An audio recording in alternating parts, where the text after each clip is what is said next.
I'm Gabe Lullo, and welcome to the Do Hard Things podcast. We're talking to go-to-market leaders and entrepreneurs who have conquered the challenges, the hustle, and the grind. Get ready for real talk, real insights, and no fluff. But the hardest thing in the world right now is not actually closing deals, it's actually getting somebody's attention. If you don't have that hook in that first 5 to 10 seconds, guess what? They're going to scroll to the next one. You need to go in and you need to make it sound like yourself. That's the biggest piece of the puzzle. And I promise you, we can all tell. The people that are trolls and the people that are haters never done the thing that you're doing. I love doing this podcast because I get a front row seat to some of the greatest minds in sales. Gone are the days of saying stay in your lane. When you're an executive leader and you're an enterprise-wide leader, there are no lanes. You've got to be partners. Curiosity is like when the type of questions you ask is sometimes the value that you bring. I need you to tell me when you're ready to buy or what you're ready to do. And I think it's changed so much into like adding more value. And if you're not doing that, then you're definitely going to come off as desperate. High pressure selling is like a dinosaur tactic at this point. No parent is like, oh, you should be a salesperson when you grow up, right? Everyone's like a doctor, lawyer, whatever crap. It's never salespeople. It's not your job to motivate people. It's your job to find motivated people. It's not cockiness. It's not arrogance. It's confidence knowing I know this and I know that I can help you. From where I started to where I am today is all because I learned how to sell. And there's too many people who have only been doing this for 5 freaking minutes. Sit down, close your mouth, actually go out there and get yourself beat up, then come back and tell me if something is dead or not. That is exactly why I started this podcast, because right there, that's the epitome of doing hard things.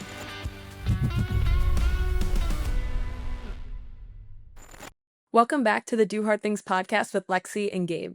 Today's guest is Ryan O'Hara, co-founder and CEO of Pitchfire, and one of the most creative voices in B2B sales and go-to-market. He emerged from a basement with a theory that business messaging didn't have to be boring and spent the next 2 decades proving it. When he was employee number 17 at Dine, he became their first BDR and helped them build their client list to thousands and ran sales training as the team scaled from 3 to over 100 reps. Oracle acquired Dine in 2016 for north of $600 million. Then he was the first business hire at LeadIQ, where he led go-to-market from pre-seed to Series B, scaling the company from 4 to 8 figures in revenue. His campaigns have been featured in Mashable, CNN Money, Fortune, and the Next Web. Now he's turning his attention to venture capital. Pitchfire is building investment infrastructure for VC firms, betting that in a world reshaped by AI, the firms that survive will win on deal flow. Ryan, welcome to the show. I'm so excited we're here. Alexi and I are pumped to have you on the show, Ryan. We just heard your bio. Everyone now knows who you are, and we're so pumped to have you on the show, man. How you been? Good. Just so people know watching the video feed, I am not in heaven. This is just my room. I put new wallpaper up. It's very clean. I'm alive. This is not heaven, even though the background, I look like majestic right now. It's wonderful. Do it. So I think we all kind of came with our dress code on for sure. So listen, man, I mean, I've been following your content for a while and I just love your stuff. I just want to throw that out there personally. And, I'm so excited to have you on the show, but I always love to hear the origin story because, do hard things is the theme. You gotta, in order to get somewhere, you got to go through it, right? You got to go through the hard things to see the success on the other side. But you got to also start somewhere too. And in this whole sales and marketing world, usually it's not from a degree or accolades that we are getting these, starts. So I got to ask you, you were 17 years old when you were at Dine. You became their first BDR, right? Yep. And you helped that team scale from 3 to over 100 reps.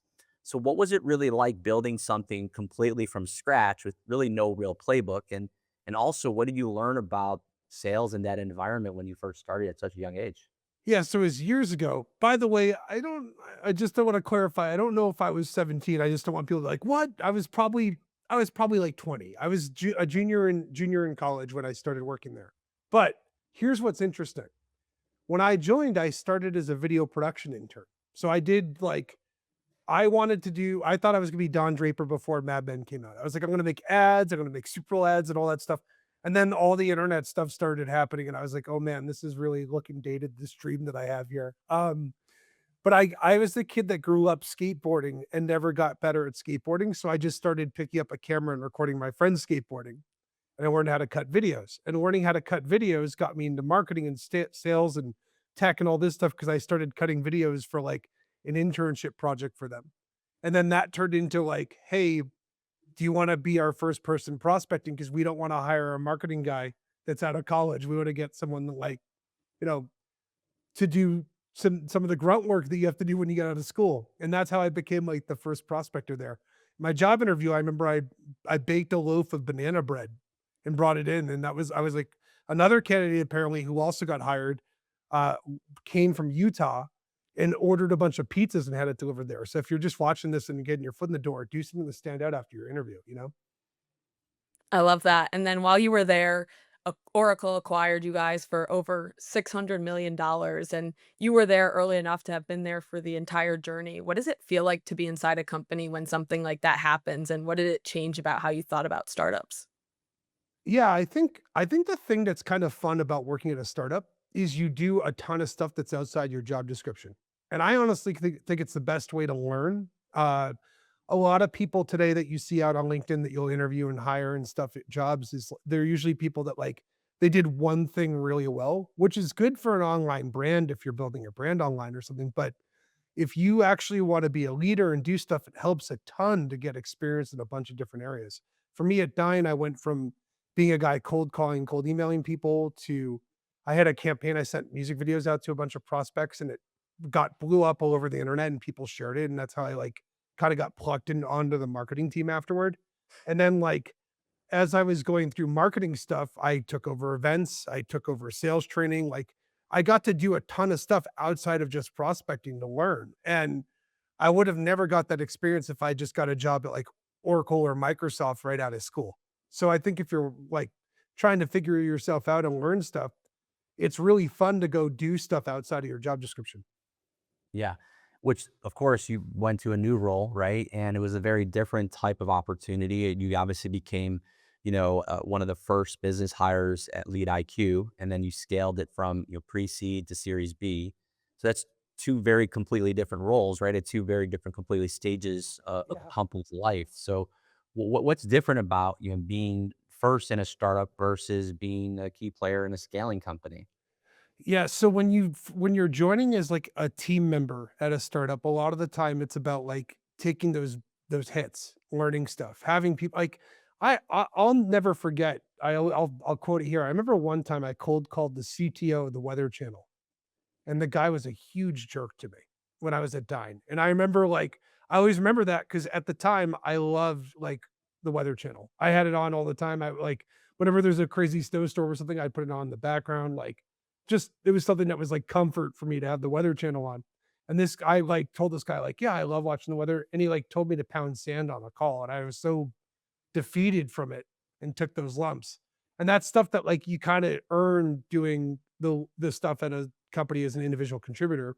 When you get into a management and strategy type role, you're the final backstop. So if something fails, it's kind of on you. If something's not done well, everyone always wants to blame someone else or complain, but at the end of the day, it's on you. And that's kind of the big change that happens, at least on the leadership front. When I worked at LeadIQ, the thing that was really fun is I came in and I had a team that kind of, no offense, but they stayed out of my way. Like they let me cook. And I was like, I have a whole road I could drive on and I can put my fingerprints all over this company's brand and make it look and feel like how I always wanted to do stuff at Dime. And that's kind of the fun part about it. That's really cool. And I want to talk more about sales and messaging here. So you really believe that business messaging doesn't have to be boring. Where did that come from to you? And what does boring B2B messaging actually look like? Yeah, so there's a guy who I saw do a talk many years ago named Kevin Scarrett. I'll give him a shout out. He is actually retired. So if you go try and find him now, he's not like very active online and stuff. But Kevin did this talk about a thing called brand archetyping. Have you guys ever heard of that before? Yeah. Basically, the idea is that in the 60s, all these ad agencies started hiring like psychologists on staff, and they figured out that they could make brands fit into these archetypes that our brain likes to categorize things into. It's the same thing television shows do with characters and screenwriters do with movies, but you can do that with brands. So, like, If I picture someone being a badass and going in and punching a jukebox and making music start, I'm probably thinking that guy's driving a Harley Davidson. And you associate things with that brand.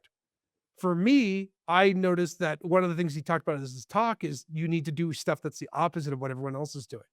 When I joined the sales space at LeadIQ, it was full of 220 data providers that all talk about hitting your number and like rah, kind of like there's even this like, and you guys probably see this too working at your company. Like there's a whole subculture of sales that is like this weird Wolf of Wall Street group that's not necessarily like the right answer necessarily for everybody.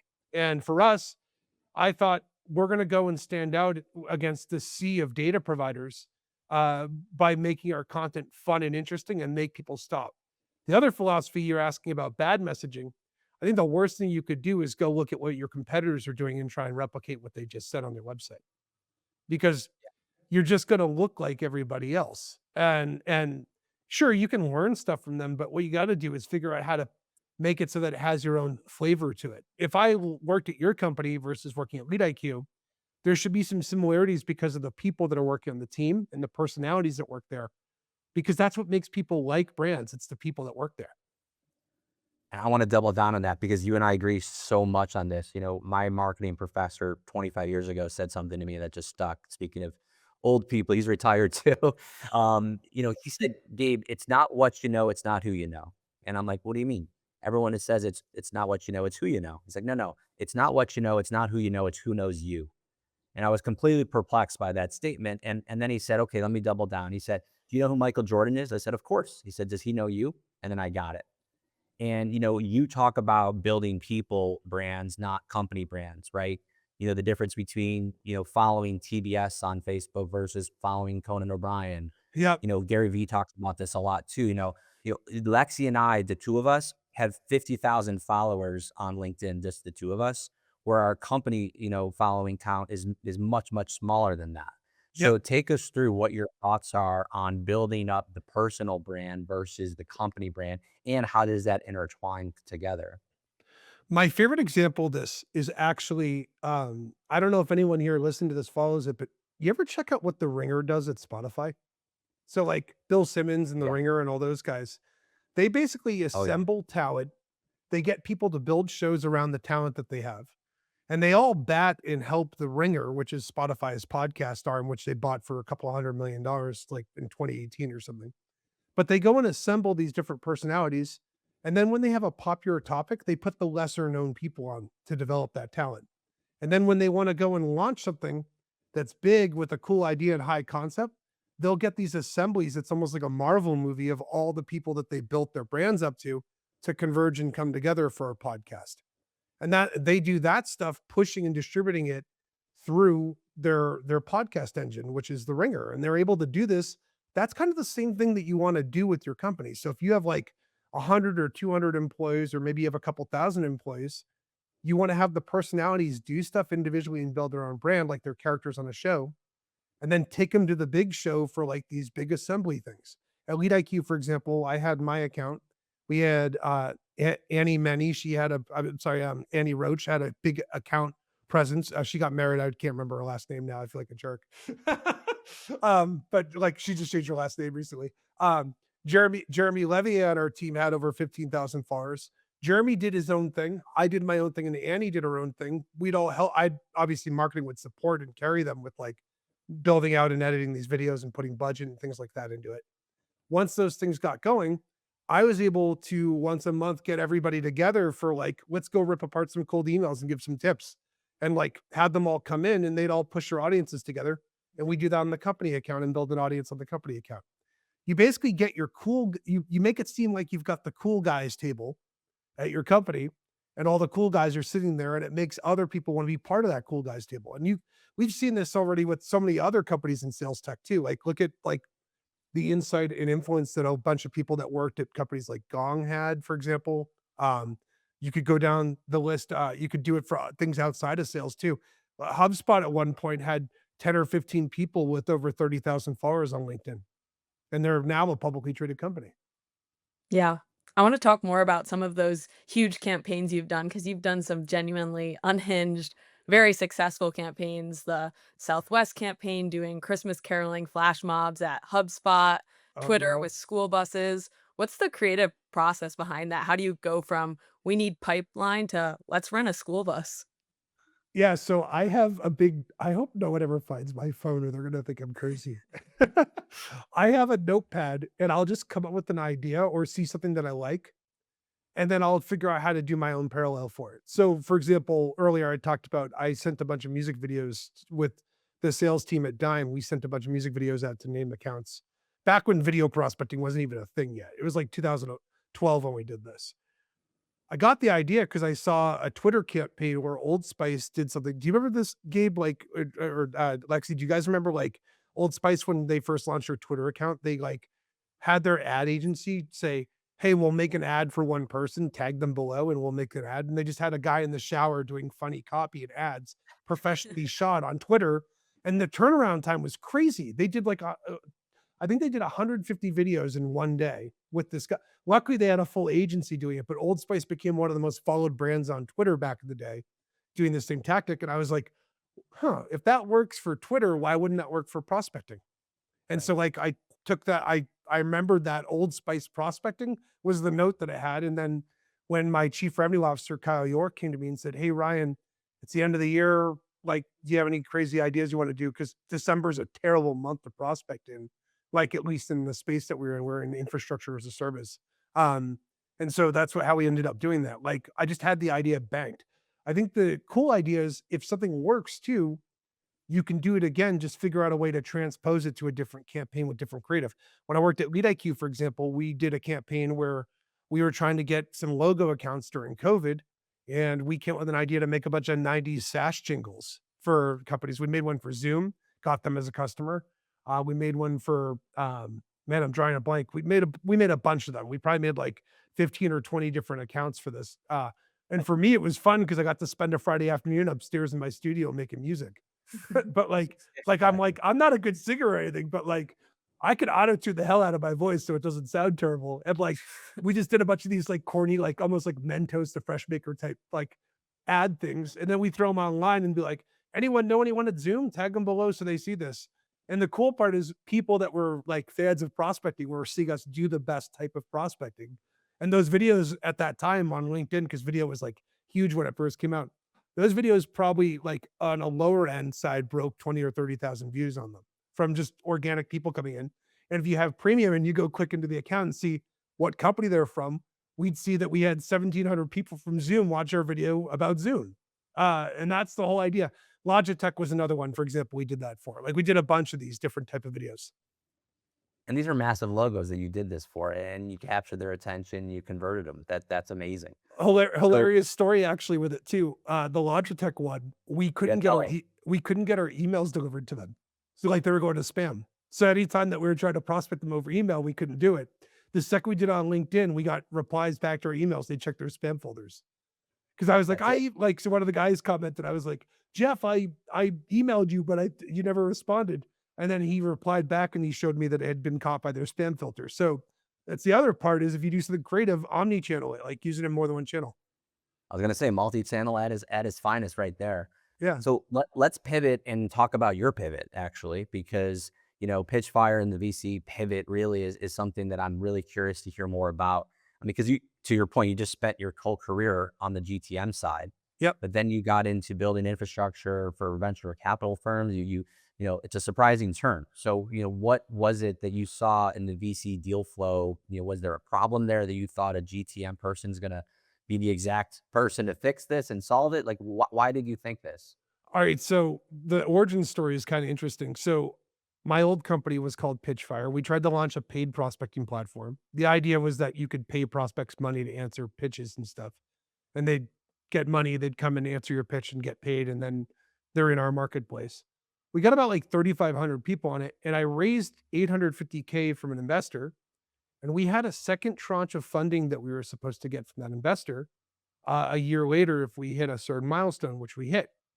And my investor died of cancer, which was really terrible. Like shout out to Michael Lombardo, he's amazing. But what happened was Lombardo's obviously the tranche was called off because of that, because the whole firm that was doing investing no longer existed. So I had to raise money.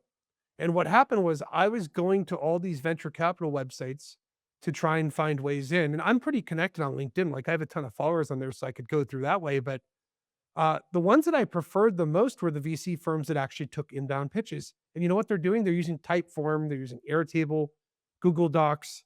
And when you're scattering and putting all the data for these startup pitches that come in into all these different apps, I know on the back end, they're probably doing something with Zapier to like connect stuff and push stuff through, but it's in 20 different tools. You can't use AI to learn about these pitches and use that to intake and match and process and decide if those are good startup pitches or not.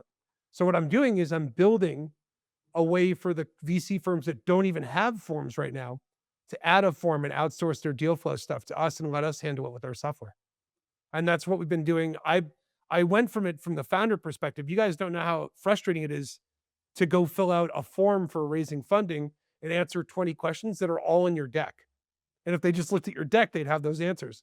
Our AI automatically answers those questions for you looking at the deck and stuff. So, maybe you know this, Gabe. I don't know if you've done fundraising probably, right? Yeah. I mean, well, first off, it simplifies the entire process for sure. And it pulls everything out that you needed to. So you're not being redundant, and sounds a lot better than you probably would be able to answer those questions on the fly anyway. How much harder is it to fundraise when you're running a company with employees too, versus like when it was just me, the original Pitchfire, like no one else working on it, it was so much easier. But when you're running business and have customer calls and like you just get gray hairs. I would like my hair is gray. I had no gray hair when I started Pitchfire. Now I have like a ton of gray hair. I'm hoping to get the cool wolf look like you have. I have gray hair because, we do sales development, so you understand it. Yeah. So, but the fun part about working on the new Pitchfire is I'm now doing outreach again. And guess who I'm prospecting? Years later, I'm like 38 years old. I'm back to my roots. I'm prospecting venture capitalists, which are some of the hardest people to prospect because they get pitches from vendors and they get pitches from startups trying to get funding. Right. Can we hear your thoughts on AI and outreach right now?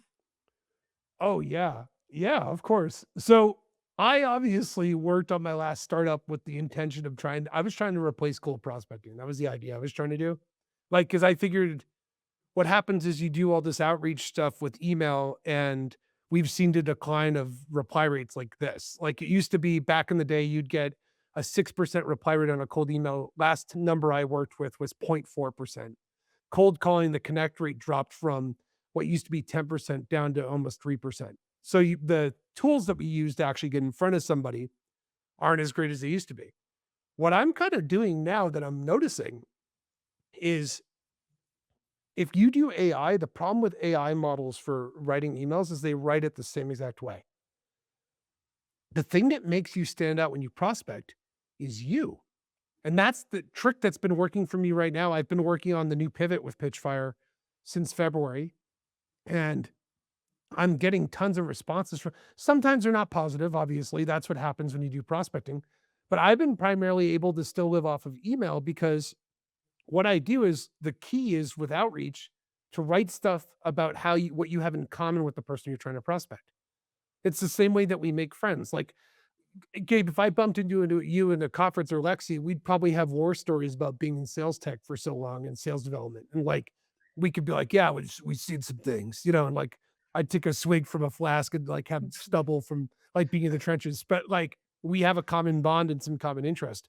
If you can find a way to show your common interest with people, I had a VC I emailed yesterday, big firm, hard to get a hold of.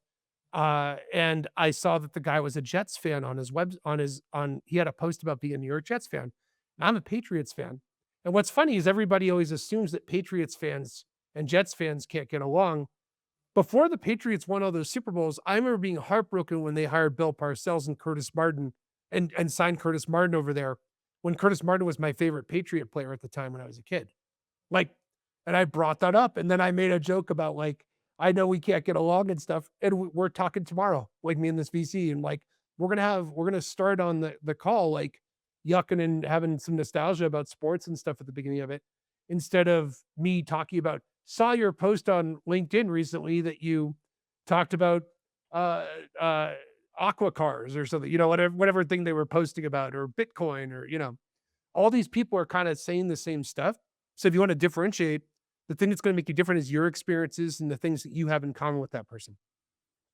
Yeah, I couldn't agree more. Like what we're doubling down on is, and I know we've seen it before with like companies like Vidyard and other types of video tools back in the day, but just doing voice notes and doing human authentic video notes and not personalization to where it's awkward. Like, oh, I saw you went to the University of Hartford. So did I. It's like something like that that's super relevant. That's not really important to maybe the business case, but just to build the relationship and to shake hands, talk about, some water cooler things like you were mentioning, and just standing out as a person and then going out there. Like we're in this real world right now where AI is creating a lack of trust. Yep. Like, is this real? Like, do people even know what they're even seeing anymore? And so just to say, hey, listen, I'm not AI, I'm a real person, and I had something really important that I want to share with you. You tell me if it's a bad idea or not, we can move forward from there. Does that sound fair? Like if that's your initial approach, you should be heard for at least a minute. And that's how we're doing it. How do you feel about that approach? Yeah, I think that's okay. The thing that makes it a little different that's cool is all of the SDRs and people prospecting on your team have unique experiences that they could share and get opinions on that can't be replicated anywhere else. And that's the thing that's going to make the pattern interrupt. I'll give you an example. I sent a video message. I like video messages on LinkedIn. Do you got like a lot? I've been using that a lot. Yeah. I sent a video message to some VC that was based in Chicago the other day. And I asked him, I said, hey, I've gone to Chicago many times when I was the VP of marketing and growth at LeadIQ we used to go to the AISP conference they used to do. I assume they still do it, but I remember I was like, every time I go to a different deep dish place because I'm trying to find the ultimate deep dish. I went to Pequods. I went to Lumina, whatever they're called. The famous chains that are out there that people do deep dish with. But I brought this up and said, "What camp do you come down in?" I know it's like turf war down there, and they were able to what's fun is they replied back with their favorite deep dish place, and we started a conversation, and it turned into like, yeah, let's talk. They gave me their email, and then I wrote them an email. We booked a meeting. Like, Yeah. uh, no AI bot is going to be able to talk about trying different deep dish stuff. Now, if you're an SDR getting out of school and you don't have a lot in common with somebody, that can be a little tricky. But as you work and go through life experiences, it becomes easier and easier for you to find things, or you can find things through other people that you know. Like I have a friend that went to Chicago the other day and said that they were going to go try deep dish. Where should they go? Just normal stuff like that to open up. The magic sauce is trying to transition it back to the value prop. So for me, I was like, speaking of deep dish, I could give you the deep dish on what startups are coming in on your website and wanting to book meetings or pitch you for funding and tell you which ones are the ones you should order and which ones you should ignore. Like you Right. can, that's like the artistic part that's kind of fun. Like that's what I did in the video, by the way. Exactly. So let's talk about video and content because, I'm seeing SDRs right now having 20, 30, 50,000 followers, SDRs. And so walk us through your position on creating content in LinkedIn and why that's so important right now. Because I talk with so many founders right now that are just still crickets on LinkedIn, like I was for so many years. And 4 years ago, I made a decision. I said, nope, I can't do this. I need to make my mark on LinkedIn. And it's been an amazing ride. You've taken this extremely seriously. I'm sure you got a lot of positions on this, but to the founders in our audience who are just watching and not doing content, walk us through that. All right. So 3 things. First off, Okay. we talked about those brand archetypes earlier. If you're a founder and you want to get started on LinkedIn, go pick one of the archetypes. It becomes easier for you to be like, what voice am I? If I do a post where I'm super serious and try to be the sage brand and give you insight, and then I do a post next week about making fun of an AI message I got or something, that's not consistent. It's like when you want to have consistency when you see something and have the same tone. The second thing that I'd suggest on making content is, and this is the easiest thing to do if you're a founder that's hesitant, you need to do it, by the way. Everyone listening, you need to do it. You're going to be left back if you don't, especially with all the AI slop that's coming out right now. I actually think that the people that are doing the opposite, that are like doing more creative, different stuff that clearly AI couldn't write are standing out even more in a sea of slop. And that's why Yep. some of these SDRs are giving great examples of stuff and but that have full personalities and are silly and funny and cool and have like really great content that I would watch even if I wasn't trying to learn sales development. So the big second thing I was going to tell you, pick an archetype. The second thing is answer the question, who is this for? Before you make anything. I see so many people that will like, I'm a founder. I'm going to talk about how great my company's doing. No one wants to hear about your company and how great it's doing. If you do a behind the scenes thing, that's okay once in a great while to pepper in. Like if you raise a funding round or you want to, or you hit a certain milestone, you could pepper and sneak that stuff in. But I spent 4 years hucking the old Pitchfire out on LinkedIn and talking about it. And all the posts that got engagement and got people to watch stuff were the ones that were not about Pitchfire. So like, don't make stuff about your, same with VCs. If you're watching this and you want to get founders to come in and pitch you for money, make content that helps your target audience that you're trying to get in. If you want to get founders, make content that helps founders. If you want to get founders that are in government tech, make content about how to do stuff in government tech for them, become a resource. Like Gabe, us as founders, how many times do we like, have you been on Y Combinator's website looking at content before? Right? Even if you don't agree with everything that YC does, I'm on YC every day. Why are none of these other VC firms doing the same thing as YC and just making content and helping people learn how to raise money and make a deck and do that stuff? YC gets hundreds of thousands of applications every quarter when they do their accelerator. Yeah. So that's kind of the second part. Who is this for? And the reason that that's important now is because you're no longer just seeing content that you follow, you're getting content delivered to you. You're answering that question not just for you when you're coming up with creative, you're answering it so that the algorithm knows who to deliver that content for. Exactly. Yeah, agree with you on everything you just went over. I'd love to know a little bit more about that early days for you of building your audience on LinkedIn, and when did you actually see it starting to work? How long did it take you? Oh, so this is a big part, and this is why the podcast theme is perfect for what you guys talk about here. It's really about little wins. I didn't go and put videos up and get like 100,000 views on my first couple videos. Like I just put content out. I ran my marketing team at LeadIQ like a late night talk show. We had a rule Monday through Thursday, we had to put something out every day. It didn't have to be on LinkedIn. Maybe it'd be on the blog or on the company site or something because I didn't want people to get sick of me, but I'd probably do a video a week when I was doing it back in the day. But that's one of the rules you have to have. The other thing is your philosophy needs to shift to little wins. There are about 220 business days in a year. If you can get a little win where 900 people look at something on Monday and then 900 people see it on Tuesday, that's 900 people more than you had at the beginning of the day. And take that. We should have picked an easier number. What was I doing? Let's say 100. Let's say 1,000 people looked at your video, right? If you do that for 220 days, you just got yourself 220,000. Look at this slide math. I'm great. You get 220,000 impressions in 1 year, and that adds up. The little wins are all about building momentum.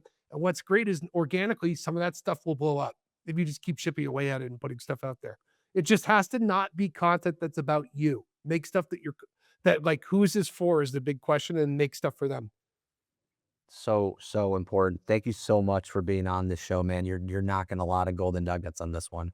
So in the last question I got for you, you've been inside companies, the early stage twice, you've been doing those obvious wins. So what does it take mentally, right, to keep going and be a part of this journey now as a founder and as a business leader? What does that look like for you to persevere and keep doing this every day? You have to like it and have it not feel like work, which means you got to figure out how to put yourself into your work. Like, I'll give you a really good example. I remember when we were at LeadIQ, people used to call the inbound line back when people still called inbound lines. Like 2016, 2017, people would call. It kind of died. I think what killed it finally was COVID. Like that was probably when like we stopped getting inbound calls and stuff. I could shut down our phone line, but at the time we should have had our phone line still going. But I wish people would still call in when they needed something instead of filling out a form, by the way. Like I like that more. But for me, I think the key part is being yourself. And if you're yourself, you'll be more comfortable. It'll feel like you're doing less work. One of the things I used to see is an SDR that got out of school would answer the phone and they go, "Hey, this is blah, blah, blah, LeadIQ." And I'd like, if you hung up that phone, there's no way that you would talk in that octave. You would be one octave lower. You'd be like hanging out and talking to the person. I learned this. There was a sales rep who was one of the first, I think he was the first sales rep at Fastly, which turned into a publicly traded company. Shout out to Bobby Condon. I remember I was a kid coming out of school and I watched this guy, Bobby Condon, pick up a phone as an AE and he called American Test Kitchen. He's like, "Hey, Rocco, how's it going?" And I was like, "Whoa, what is he doing?" And he was like, "Hey, listen, I love cooking. I want an excuse to come down to Boston and go to American Test Kitchen. Can we get lunch next week?" He didn't even pitch him anything about the product or anything. And my mind was just blown watching it. And the reason was Bobby was himself. And when he got to the meeting, Bobby wasn't nervous because Bobby was himself when he did the call. And when that person came back with red lines, Bobby wasn't nervous he had to focus on the red lines and deal with stuff for the contract. But Bobby was able to be himself and not have to worry about what voice he was doing in this stuff. So you want to try and be yourself with everything that you do, and your life just becomes a lot easier. And it'll make work more enjoyable if you're yourself, because you'll naturally put things in your life into what you're doing at work. If you're an SDR, for example, and you make music, I know a lot of you out there are field musicians that tried to make it, right? I see that a lot. Put music into your prospecting. If you're a person that wanted to write something, go write a blog post on your website about a prospect that you want and do an article, or go do a Q&A and film it and throw it up online after. That's another way you can cross-pollinate and get in front of other people in the audience, is to do stuff with other people like we're doing right now. But the advice is be yourself the whole time and you'll feel way more comfortable. I get people that are like, "You can't be silly on LinkedIn videos. No one's ever going to take you serious." You know what?